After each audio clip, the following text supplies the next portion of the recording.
Your Highnesses, ladies and gentlemen, boys and girls, good morning. Thank you very much. My name's Ben. As you've heard, I'm normally introduced as a polar explorer, which doesn't sound like a very progressive or 21st century kind of job title. It's not a job that my careers advisor at school ever mentioned as an option, probably because there are only two poles to explore, and they were both discovered a long time before I was born. So I have spent the best part of my adult life, the last 16 years, really specializing in dragging heavy things around cold places and not discovering any new poles.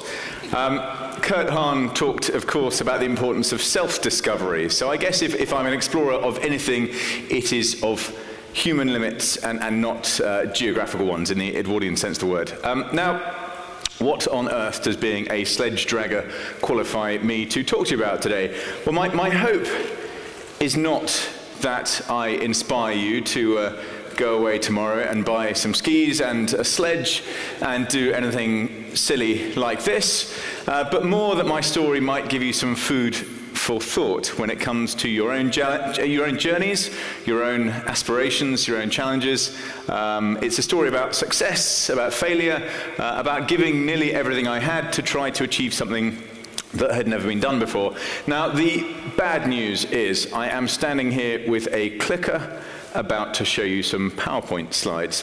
The good news is that my PowerPoint consists of nothing more than my holiday snaps from the last 16 years. I've led 11 major expeditions, both north of the Arctic Circle and south of the Antarctic Circle. I've covered about 6,000 kilometers on foot or on skis in the coldest places on Earth. I've spent about 2% of my entire life living in a tent at an average temperature of about minus 30 degrees centigrade, sleeping on snow. My first expedition was in 2001. I was 23 years old. There were 10 since then, but I'm going to talk about a journey, my most recent expedition. This was 2 years ago, finished 2 years ago, in the early spring of 2014, and it was down here. So this is a wonderful composite satellite image of Antarctica, which is an extraordinary place. It is a continent, unlike the North Pole. Now, if you spin a globe, it rotates on the two geographic poles. So the North Pole is in the middle of the sea, in the middle of the Arctic Ocean. So if you walk there, as I did in 2004, then you're walking over the frozen surface of the sea, a sort of floating crust of pack ice. The South Pole is in the middle of a giant continent. Antarctica is a massive place. It is nearly twice the size of Australia. It is the same size as China and India put together. So it's a massive piece of land. It is the coldest place on Earth. It's the windiest place on Earth. It's the driest place on Earth. It has less precipitation than Africa. It's the highest altitude. Most of this big plateau in the interior of the continent averages nearly 3,000 meters above sea level. So it is a place of extremes. And between October 2013 and February 14, my teammate, a wonderful friend of mine called Terra he's half French, hence the name, Terra and I very simply walked from the coast of Antarctica at the bottom of that red line. Now, there isn't a red line down there, but this was our route. We started from a place called Ross Island, which is on the New Zealand side of Antarctica. We walked from there, following this red line, to the South Pole. Now, the South Pole is an interesting place. It's the axis of the Earth's rotation. If you're standing at the South Pole, it's where all the lines of longitude meet. So if you're standing at the South Pole, every direction is north. No matter which way you turn, it's north. At the North Pole, whichever direction you turn, it's south. So it's an extraordinary place. It's where all the time zones converge. So it's every time at the same time, if that makes any sense. It can be any time you like. We got there in the summer, in December, so it's 24-hour daylight. It's an interesting place. And then we turned around and walked back again. To give you an idea of scale, it was a journey of 2,900 kilometers, 1,800 miles, about the same as 70 marathons back to back. It was the same as walking from, any Britons in the room, from Land's End to John O'Groats and back to Land's End again. It was the same as walking from San Francisco to Vancouver and then turning around and walking back to San Francisco again. So it was a very long very hard camping trip, and of course we weren't just walking. As you saw in the film, we were wearing harnesses, dragging sledges with everything we thought we would need, certainly in terms of food and equipment and fuel for a stove so we could melt snow every morning, every evening for water, pulling everything we need. So we were dragging 200 kilos each at the start of this expedition. Now, the sledges get lighter every day, but that's still a lot of weight, 440 pounds for any Americans or Canadians. It's about the same as 2 fat men in a bathtub each, you know, with a harness, for 70 marathons back-to-back in the coldest, windiest, driest, highest altitude place on Earth. So it's probably unsurprising that this journey had never been done before. And I think it was best summed up by this Malaysian newspaper. 2 explorers just completed a polar expedition that killed everyone the last time it was attempted. Now, my mum has never been that happy about the way that my career path has panned out, but this trip really didn't look great. The precedent was not great at all. Of the 9 people in history who had attempted this return journey to the South Pole on foot, none of them had made it, and 5 had died in the process. Now, I would bet some of you know a bit about that story, because the last person to attempt this journey was more than a century ago. This was 1912. In fact, this photo was taken in 1910. This is Captain Scott, Robert Falcon Scott, Scott of the Antarctic, an extraordinarily famous British polar explorer. And between Scott and his contemporary, his rival, Sir Ernest Shackleton, these guys were the 2 icons of British polar exploration just over a century ago in that Edwardian golden age of exploration. And between Scott and Shackleton, they spent the best part of a decade bashing away, trying to become the first to reach the South Pole. Back then, people knew more. Just over 100 years ago, people knew more about the moon. There were better maps of the moon, because people could see it through telescopes, than there were of Antarctica, which was pretty much unexplored and uncharted. So as well as lots of national pride and fame and fortune at stake, there was an enormous amount of genuine scientific and geographical knowledge to be had.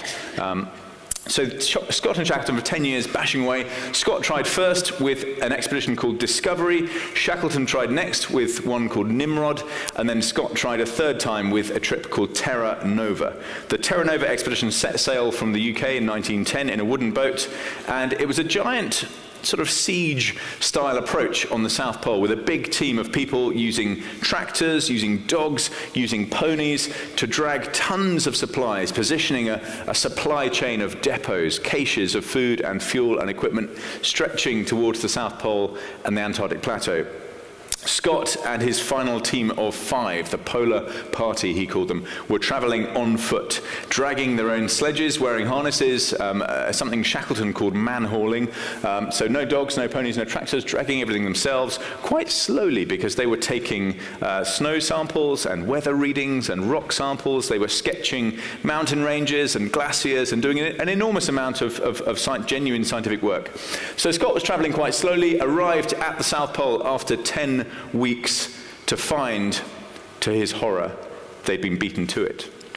There was a flag already flying at the South Pole. Now, it's black and white, so you can't tell, but on the far left of this image, and this was taken, I assume, with a timer, because there were only 5 of them there, is a Norwegian flag that they found flying at the South Pole. It had been left there by Roald Amundsen and his men. They knew that because the tent behind them had also been left behind at the pole. Inside the tent was a biscuit tin. Inside the tin was a note to King Haakon of Norway, basically saying, we got here first, in case we don't make it back, signed Roald Amundsen. Amundsen and his men had traveled using dogs and dog sleds. So they'd been riding on the back of the sledges, cracking the whip. They started with 53 dogs and finished with 11. They were traveling with pretty brutal efficiency. They were shooting dogs en route, feeding dog meat to the other dogs. That was all part of their plan. There was no science, no research, no art, no filming, no photography. They just wanted to bag the pole for Norway, and they did that brilliantly. So Scott, who is on this photograph, the second from the left, I would imagine was pretty bitter, pretty demoralized, and these 5 men turned around, started walking 1,400 kilometers, 900 miles back to the coast of Antarctica, back to the wooden ship that would take them home in the spring of 1912, and none of them made it. All 5 of these men died on that return journey. And the last 3 to die, including Captain Scott himself, died having covered 1,600 miles on foot. Now, I keep mixing imperial and kilometers here, but it was a very long way, and that is a record that stood until February 2014. And to me, the fact that these men, more than a century ago, set the bar so high in terms of sheer human endurance, sheer athletic, ultra-endurance endeavor in the toughest place on Earth, to me that seemed extraordinary. It was as if the marathon record or the Ironman triathlon record had been set in 1912 by people wearing, I don't know, leather-soled brogues, and no one had been able to break it. This journey remained unfinished for 100 years. This was the most audacious expedition of the Edwardian golden age of exploration, and it remained unfinished. Every contemporary, every subsequent South Pole expedition was somehow shorter or easier than the return journey to the South Pole on foot that Shackleton and Scott both dreamed of. And to me, it seemed incredible that these men had set the bar so high, because they were, by our standards, woefully ill-prepared, ill-equipped, ill-clothed. You'll notice they don't have zips on their jackets, because zips hadn't been invented yet. They didn't have vacuum flasks, thermos flasks, to keep hot drinks warm during the day, because they hadn't been invented yet.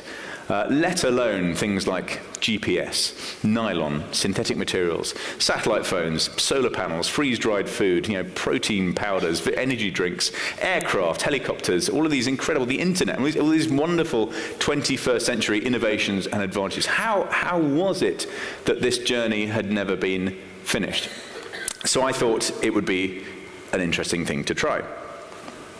It took a while to get this project together, because not only was it a very long, very hard camping trip, it was a very expensive camping trip as well. A huge support team in the background. We had to charter our own aircraft. We had to position aviation fuel in Antarctica by boat the year before just to get to our start point. So enormous complexity. But Tak and I finally set off in October 2013, which is, because it's the southern hemisphere, that is the late spring in Antarctica.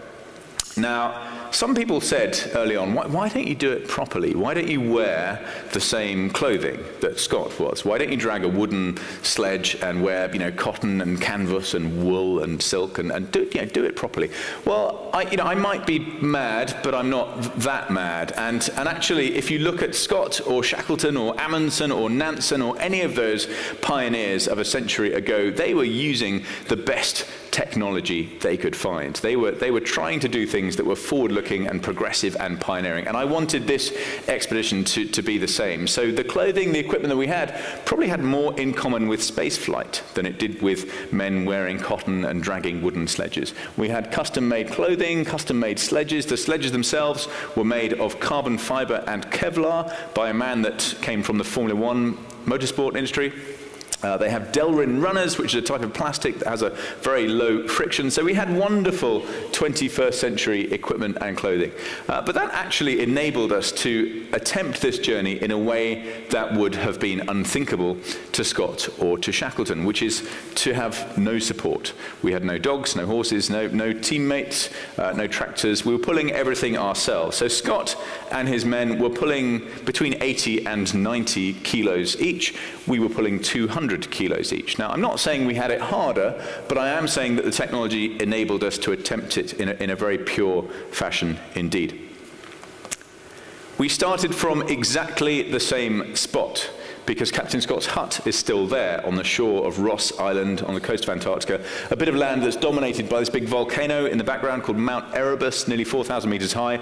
And because it's deep frozen all year round, the hut is perfectly preserved. I don't normally get that excited by museums or looking at historical artifacts. Certainly not that emotional. But Scott's hut was very different indeed. It looks and feels as if Scott and his men left a few minutes ago. This is Scott's bed. There's a spare reindeer skin sleeping bag on the wooden bed. There's a pair of his boots underneath it. There are notebooks and letters from his family and spare pairs of socks. That wooden chair is where he sat and wrote one of his last letters to his wife, Kathleen. So it felt cozy and still and warm and lived in. It's very well insulated. It's incredibly quiet in the hut. But it also felt almost haunted. And for the first time, I felt completely overcome by a wave of what I can only describe as fear and absolute self-doubt. I felt like a fraud, like an imposter. This was the journey that had defeated two of the biggest names, two of the greatest icons of polar exploration. No one had attempted it in a century, in 100 years since then. What did they know that I didn't? And who on earth was I to be standing here thinking that I've got a chance of completing this journey, a journey that so many experts have said might be impossible? So I felt very small, very frightened, and off we went. This is the first leg of our journey, skiing across the Ross ice shelf. We followed the same compass bearing for 29 days, and once we lost sight of Mount Erebus, the volcano behind us, which took about 3 days, this was what we saw for a month. 360 degrees, flat white horizon, blue sky, no landmarks, no scenery. If you've seen a documentary about Antarctica, if you've seen Frozen Planet or Life of the March of the Penguins or you know, that kind of thing, you have been wildly misled because they're full of penguins and birds and seals and killer whales and lots of life and action. And yeah, the only living things in this massive place, the same size as China and India put together, the only life comes out of the sea. So the only living things are around the very edge, the very crust of this massive continent.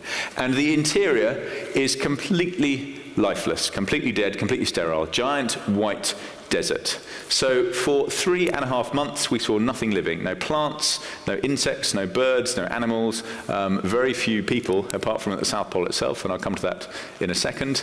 But there's not much going on at all. So mentally, this journey was pretty hard. The Ross Ice Shelf, this first leg of our journey, is the same size as France. So we had to ski diagonally across France before turning right slightly. And this is when the weather's good. When the weather's not so good, you can't see a thing. We had many days of what's called whiteout, which is, you can probably guess, the opposite of blackout. It's very low cloud and mist. Often the wind is blowing the snow around, and you can't see a thing. It's like being trapped inside a ping pong ball. You can't see the horizon. You can't tell the difference between the sky and the snow. You can't tell which way's up. We both got extraordinary sense of vertigo. We both had splitting headaches from navigating, being in front, looking up, and not being able to focus on anything, seeing nothing at all. The worst period of whiteout was 5 days consecutively. So for 5 days, we might as well have been in a warehouse, in a freezer, on a treadmill for 10 hours a day, looking at a white wall. So mentally very tough indeed. And there was a peculiar paradox where we were in this enormous, probably the largest genuine wilderness on Earth, an enormous expanse of nothingness and space. And yet we were living in a space that it would be illegal to keep prisoners in. A little tent the size of 2 dining tables. We didn't even have room to stand up.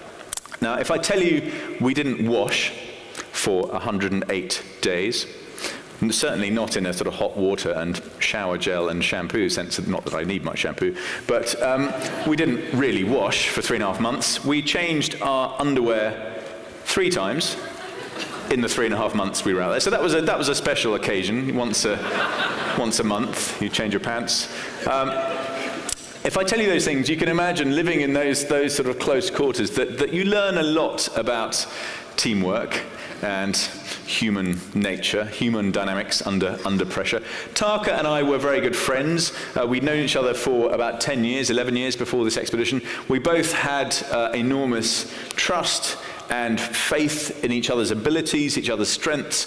We knew each other very well, and we both also knew the potential for the smallest things to become friction points and to cause enormous disharmony between us. I had been on an expedition 3 years before this in Greenland with 2 other people. So there were 3 of us in the tent. We were only there for 6 weeks. And after about a month, one evening, I remember one of my teammates trying to cut his toenails. using a Leatherman, which is a sort of a little multi-tool. And the other one, my other friend, was eating out of a plastic bowl. And I remember lying in my sleeping bag and seeing, in slow motion, a bit of toenail fly across the tent and land in the bowl of food. And before it even touched down, the fists started flying. So Taka and I knew the potential for friction under this sort of pressure. So we developed a strategy to try to make sure that we got on as best we could as a team. And that strategy really revolved around openness and honesty with each other, particularly when times were hard. If the other person was doing something that was perhaps detracting from our chances of success, then we had to be able to say so. And the flip side of that deal was if the other person was saying something you found difficult to take on board, you had to try not to react, to try not to take it personally, and to realize they were saying this because they wanted us to succeed as a team. Now, we got on, that sounds easier, it's harder in practice, but we got on brilliantly. There were no genuine fights. We had a few words of disagreement occasionally, but we're still tremendous friends. Now we still have an extraordinary bond, of course, because we're the only people that have made this journey. And we were quite a high-tech expedition. This was our tent at night. You can see the rear section sagging down a bit because it was covered with 2 solar panels. We were generating 60 watts of electricity every evening. It's 24-hour daylight all the whole time we were down there. And in the back of Taka's sledge, you can see nearest the camera here, is a giant bulge, which was a satellite transmission dish. We were sending back more data from Antarctica than anyone in history. Now, this meant we were carrying around 7 extra kilos, which made our life a bit harder, but it meant we could send back data in real time and share this story with a huge audience. This was me in the tent. Intel were one of the sponsors. They gave us lots of exciting technology. This was a custom-made laptop, very, very lightweight, with a carbon fiber case, and it meant that I could send data back every evening. I could blog and send photographs and video back from this expedition every night. Now, there's a kind of misconception, I think, that the technology has made things somehow easier, but that's not necessarily the case. And in fact, having a satellite phone often makes things harder. It can make you homesick. It can detract from the absolute focus that you have to have in these environments. When I skied solo to the North Pole in 2004, being very scared of polar bears, particularly lying in my tent at night when I'd been cooking, there'd been wonderful smells of my freeze-dried chicken curry or whatever I was eating that night, wafting away on the breeze, and I'd be lying there, I was 26 years old at the time, fearful that the noises I could hear, perhaps of the ice moving around, might be polar bear footprints. So the last thing you want to do in that situation is phone your mum and say, Mum, I'm lying here on my own in my tent. I'm the only human being in 5.4 million square miles, which is bigger than the United States.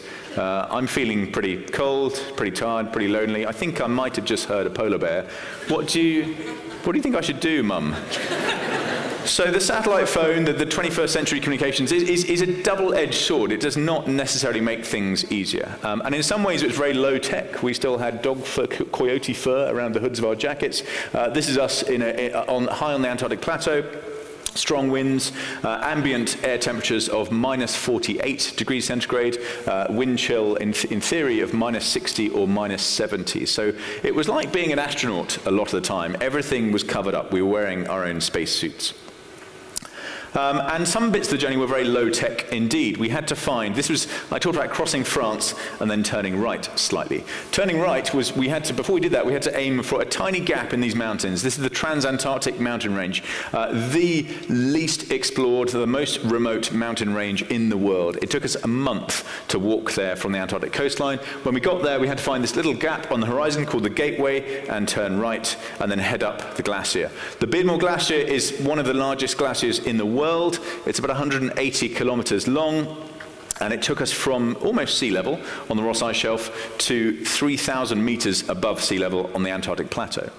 It took about a week to climb up it. It was covered, most of the glacier is covered in what's called blue ice. It's so windy on the Beardmore Glacier, and this was discovered by Shackleton, so windy that the snow can't settle, and you have this polished surface of glacial ice, which is often a deep blue color. It's beautiful. It was great to be surrounded by scenery. We could swap our skis for crampons, these spikes on our boots. There's no friction for the sledges, so it was quite easy going, even though we're going uphill. So that was all all good, but the bad news is that the Bindle Glacier is covered with crevasses, these big, deep cracks in the glacial ice that to us were very dangerous indeed. Now you can see in this photograph some tiny little cracks that you can step over.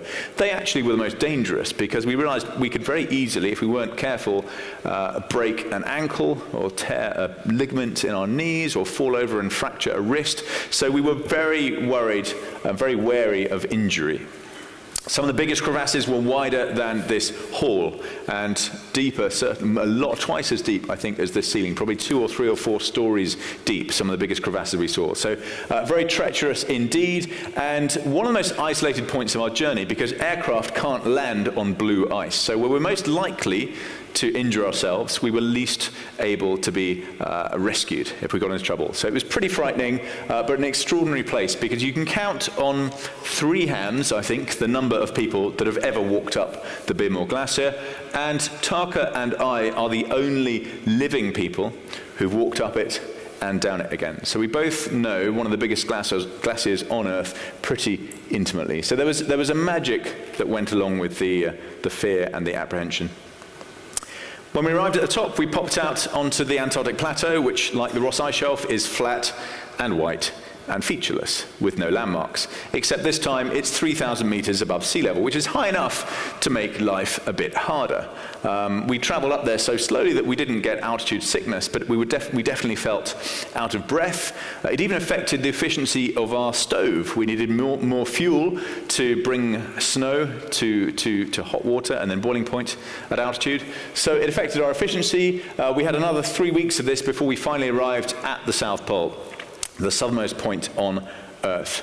Now, Captain Scott famously wrote in his diary of the South Pole, "Great God, this is an awful place." Our feelings weren't entirely dissimilar, but for very different reasons, because nowadays there is an enormous scientific base at the South Pole. So we'd seen nothing or no one for, by this stage, 2 months, and then suddenly on the horizon we spotted this. Now, on the left-hand side is the base. It's run by the American National Science Foundation. There are nearly 300 people there in midsummer when we arrived. For us, the South Pole represented temptation. It was a very easy place to quit because they've got heating, they've got beds, they've got duvets, they have a canteen, a tourist shop, a post office, a cafe, a basketball court that doubles as a movie theatre. So it's a very different South Pole to the one that Scott and Amundsen found.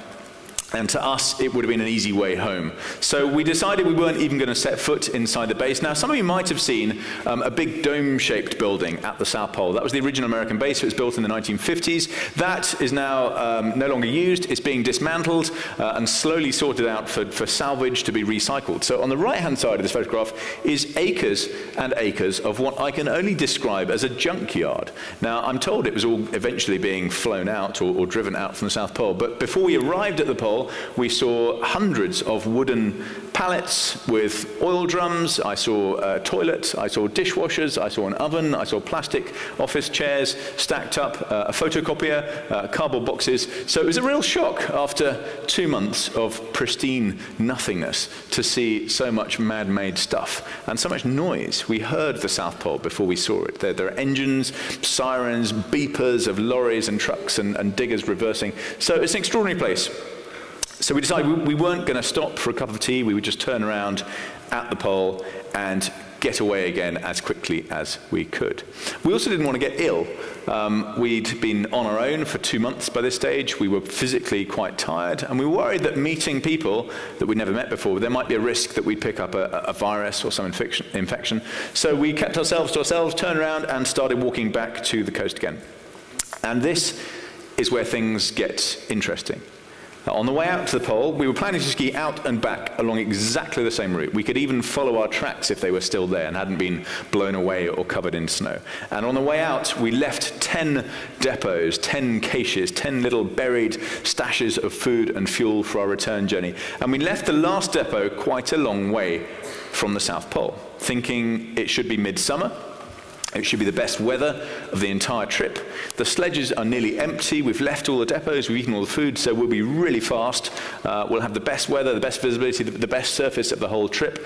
We'd been going into the wind the entire way to the South Pole, so we assumed naturally when we turned around 180 degrees that we would have a tailwind as we headed back to the coast. We'd be skiing downhill back to the Bindle Glacier, so we thought we'd have all these advantages in our favor. So we took a risk in leaving our final depot quite a long way from the South Pole.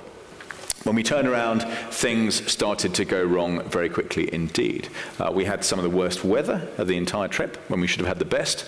The wind turned around with us. 48 hours after we turned around at the South Pole, somehow we were still going into a headwind, which was confusing. We had very poor visibility, very difficult surface. Now the surface, and something Shackleton called glide, was something we became obsessed by. It was the quality of the snow and the ice surface and the difficulty that you had or not in dragging a sledge over it. And we had some of the worst surface of the whole trip, and we were traveling at about half the speed we'd expected to. We started quickly to run out of food. We realized we weren't going to reach the depot, so we halved the rations we had. We started going very hungry indeed. We spent 6 days eating half rations. Now, we were already hungry. We were already losing weight. We knew this was going to happen. At altitude, on the plateau, in these conditions, working for 10 or 11 hours a day, we were burning 9,000 calories a day. We were eating about 6,000. When we halved our rations, we, of course, were eating 3,000 calories a day. Now, a deficit of 6,000 calories is the equivalent of running 2 marathons. So for a week, we were effectively running 2 marathons every day without eating anything. And we started to get very tired and very weak indeed. Now, this is Tarka. This is a special occasion because he's changing his underwear, obviously. But you can see he's looking pretty skinny, and I was in the same condition. We knew this was going to happen. We both put on weight beforehand. I put on 10 kilos before we left for Antarctica, and I lost 22. Tarka lost 26 kilos on this expedition. So we were right at the limit of what was humanly possible, not only mentally, but also physically, physiologically. And we became very weak and in a very dangerous condition indeed. And a strange thing happened, which is where, rather than becoming acclimatized to the cold, to the wind, to the conditions, actually the weaker that we became, the more susceptible we were to the cold, to frostbite injury. You can see Tarka's thumb is taped up there. To hypothermia, which is dangerously low core body temperature. And on our halved rations, we both started to become ill and dangerously hypothermic. We finally got to a point where we were about 60 kilometers short of our first depot, this giant buried stash of food and fuel, safety, our lifeline home, and we had half a day's food left. Now, 60 kilometers perhaps is a really big day's skiing. If you ski for 15 or 16 hours, you could do it just. But we had half a day's food left, the weather was bad, we'd both been hypothermic, we were both pretty exhausted, and I realized that as the leader of this expedition, I had to make a decision. And I figured out there were 2 things really I could do. I could pick up the satellite phone, and I could call for an airplane to come and pick us up. We could quit, we could be picked up, flown to the South Pole, and then fly home again a day or 2 later. We could give up. The other option, I thought, was perhaps to phone for the same aircraft, but to order the world's most expensive takeout, to have some more food flown out to our position, which is what we did. Now, we hadn't planned this at all, so this took a bit of organizing, but this little aircraft, 48 hours later, came out from the opposite side of Antarctica and dropped off another week's worth of food and fuel. So we stayed put in the tent for a day, stuffed our faces. I've never eaten as much as we did that day. We ate about 3 days of food in one go, and then we carried on back to the coast. Now, calling for help at this stage, at the time, felt like defeat. My dream had been to make this journey with no outside support, to do it in the purest, cleanest style. And this was so close to being the perfect embodiment of everything I had dreamed of. This was going to be the ultimate polar expedition. And we came short by perhaps 1 day's worth of food. So at the time, this was enormously frustrating. It felt like compromise, like defeat, like failure. Looking back, this moment is the proudest of the entire expedition. One of the proudest decisions of my entire life, because of course I was putting my teammate and my own welfare ahead of any other sort of individual ambition or achievement. Kurt Hahn, of course, talks about the importance of compassion. And I look back on this moment and think perhaps this is where I truly matured as an individual and as a leader, and became willing to put other people first. We carried on back to the coast. This is looking back down the Bindle Glacier, looking north. To try and give you an idea of scale, the gap at the end of the glacier between those two mountains is about 18 kilometers. So you could fit most of London in that gap on the horizon. It took us 4 days to get from here to there. So it is just a massive place of a massive bit of ice. And one of the hardest things about this journey and this experience is trying to explain what it was like, because words like cold and difficult and lonely don't really do it justice. I feel like I need a new vocabulary to explain the scale and the majesty and the challenge of this place.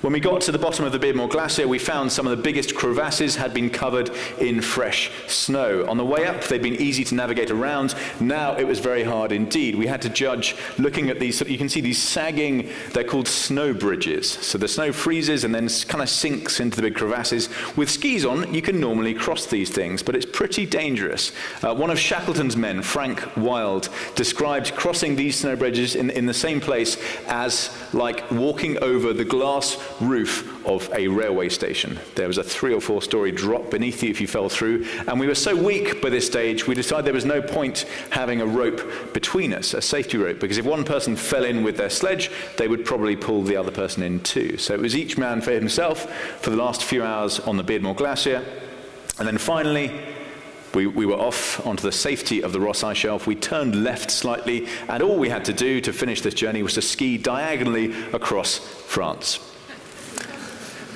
And at some point on the Ross Ice Shelf, we passed the position where Scott and his men died. Now, there's no sign they were there. There's a century's worth of snow on top. The ice shelf itself is moving slowly out to sea, so there's no sign they were there. There could never be any sign they were there. But we knew roughly where they had passed away, and we knew that beyond that, we were stepping into uncharted territory. No one had ever walked this far in the toughest conditions on Earth.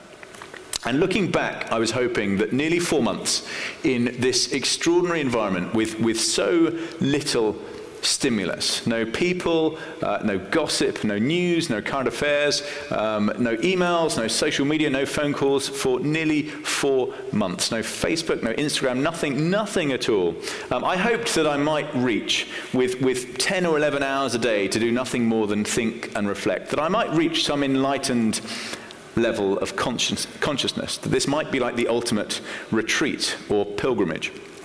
And I'm sad to report that that never really happened. And in fact, the more exhausted and starved and fed up we became, the more we turned into 2 grumpy old men just moaning about the wind and the sledges and our blisters and our starvation. And looking back to the last 3 weeks of this journey, skiing across the Ross Ice Shelf, the only memory that I can recall with any genuine definition and fidelity is a recurring daydream that would haunt me every single day for hours at a time, and it was very vivid, like a movie clip. It was me walking into a restaurant in a town in the southern tip of Chile called the town is called Punta Arenas. The restaurant is called Lomitos. I knew we'd be landing in Punta on our way home, and I knew that I might have the chance to go to Lomitos and to buy one of their famous cheeseburgers. They sell these enormous, very cheap, very greasy cheeseburgers with sort of bacon hanging out of the top if you want that as well. And so for hours, if not days, if not 3 weeks of my entire life, the only thing I can remember thinking about is cheeseburgers. So maybe that is the meaning of life. I don't know. And then finally, after 108 days, we reached this pretty inauspicious-looking finish line. Now, there is a very definite finish line. There is a crack in the ice. You can see just in front of the sledges, there's a crack between the ice of the Ross Ice Shelf and this grey, rubbly, rocky shore of Ross Island. Now, this would have been the finish line for Scott had he survived, because his hut is just around the corner. Nowadays, there's a big New Zealand science base called Scott Base. The people in black and orange, and they're mostly women, which is brilliant, are all New Zealand scientists. They came out to clap us across the line. Now, looking back, I'd always imagined that the last hour or so of this journey would be the most emotional of my entire life.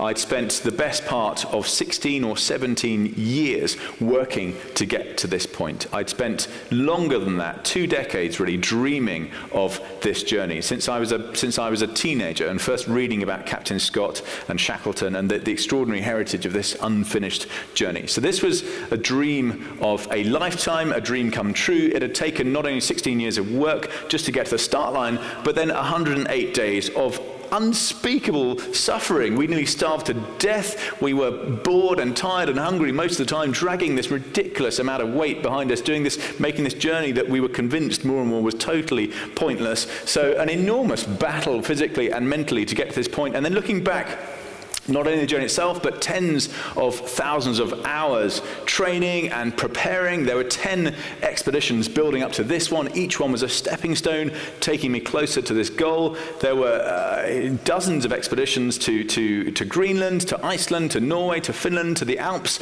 training, testing equipment, redesigning sledges. I've lost count of the parties, the birthdays, the weddings, the christenings, and things that I'd missed because I was away, because I was sacrificing everything I had to try to achieve this goal. And we finally got there after 3.5 months, 70 marathons back to back, the longest ever human-powered journey in the polar regions. And we got to the line, stepped across that line, and nothing happened. And it's taken me a couple of years to process that and to think about what happened at that moment. And I'm not sure what I was expecting, but I think I'd spent a lot of my life living in the future, thinking, well, things are tough now, things aren't great now, but when I get there, things are going to be amazing. I will have succeeded. There's going to be some profound change in my life, and things will feel very different indeed. And of course, looking back, that was a mistake. I think I was thinking somehow there was a pot of gold at the end of this harrowing journey. And there wasn't. There was nothing. There was just this bit of rubbly shore. And looking back, the gold, of course, is sprinkled throughout the journey. It might be years before this, being a small team of 2 or 3 friends, desperate underdogs with no money, no sponsorship, attempting a goal that everyone said was hopeless and impossible. It might be halfway through the expedition, sharing a hot drink with Tarka in the tent. It might be the view of the low sun over the Bindle Glacier, a vista that very few people have seen with their own eyes. So, of course, the magic was sprinkled all the way through it. It wasn't something at the end that I had to battle for. And I think a lot of us make that mistake of thinking that success or fulfillment or happiness is a finish line in the future at some point. That if we work hard enough or sacrifice enough, or if we're dedicated enough, or if we earn enough of X, or achieve enough of Y, or do enough of Z, then one day we might get to that line, we'll cross it, and everything will be different. And of course, life doesn't work that way. It's one of the biggest cliches going, that the journey is the important part and not the destination. But it took me a very long, very hard camping trip to figure that one out. I'll leave you with a couple of final thoughts. There were moments of absolute magic and joy, as well as the suffering and chafing and starvation. And I think the two almost balance each other out. And I fear that makes these journeys almost addictive, because the magic is impossible to explain. This is me walking up a feature called the Gateway. This is the entrance to the Bindle Glacier. It was discovered by Shackleton. You can count on both hands the number of people that have ever seen this in history. Tark and I are the only living people, as I've said, to have walked up it and down it. This is a place that Shackleton and Scott both wrote about. This was like stepping into the pages of a book, a story that I'd known since I was a child. It was like walking into Narnia or the Lord of the Rings. So the magic and the sense of joy and privilege at seeing this extraordinary place at first hand is very hard to explain indeed. People often ask about the physical preparation, the calories we burnt, how we trained, how fit we got, what the physical toll was like. But the part of myself that I've tested and challenged and stretched to the limit more than any physical part of my body is my sense of self-belief. The hardest obstacles I've had to overcome haven't been the temperatures or the wind chill or the hunger or the I don't know, the polar bears on the Arctic Ocean. The biggest obstacles I've had to overcome have been my own fear and my own self-doubt. And I think looking back, the most important ingredient in the success I've been lucky enough to have has been self-belief. And I don't mean that in a vain, egotistical sense. I don't mean self-importance. I mean self-belief, the belief that things tomorrow can be better than they are today, and that I have the capacity to somehow make that happen. And it's my belief, looking back, that self-belief is a bit like a muscle. It responds to stimulus. It either becomes weaker or stronger. And I think that stimulus is endeavor. It's trying things, taking risks. It is not success or failure, because looking back, my 11 expeditions, every one has been a failure. I've never achieved, with any of my trips, everything that I've set out to achieve. I've always set my sights so high, I've always wanted to do things that have never been done before, that invariably I've fallen slightly short. But in aiming my sights that high, and in being willing to fail and willing to take those risks, I've genuinely raised the bar in the field that I'm passionate about, polar exploration. So it doesn't respond to success or failure, but it responds to the ambition and the audacity and the courage to actually take that first step and to try. Because as soon as you try, you're going to learn something either way. And I think the reverse is true. If you only do what's comfortable, if you only do what you know how to do, if you only do what you've always done, then your sense of self-belief is like a muscle that's not challenged. It atrophies and withers and becomes weaker. So that's one of my thoughts. The final thought I'd like to leave you with is that for a number of years, getting ready for this big expedition in Antarctica, I had a small office with a small team in London, and framed above my desk was a school report from when I was 13 years old. And there's one line that I like. It says, "Ben lacks sufficient impetus to achieve anything worthwhile." Now, to be fair, I've taken that out of context. That was my French teacher talking about my ability in French. They were probably quite right. In other ways, I think they were absolutely right. I'm now 39 years old, still on my gap year between school and university, you know, wondering what I'm going to do when I grow up. But I think if I've learnt anything in 16 years of dragging heavy things around cold places, it is that no one else is the authority on your potential. With enough self-belief, enough resilience, enough determination, with the right people around you, the right teaching, the right mentors, the right heroes and heroines, with the right tools sometimes, the right technology, then pretty much anything is possible. And I thought it would be fitting if I finished with a few words in French. And these are Kurt Hahn's words, of course. Plus est en vous. There is more in you. That's my story. Thank you all very much.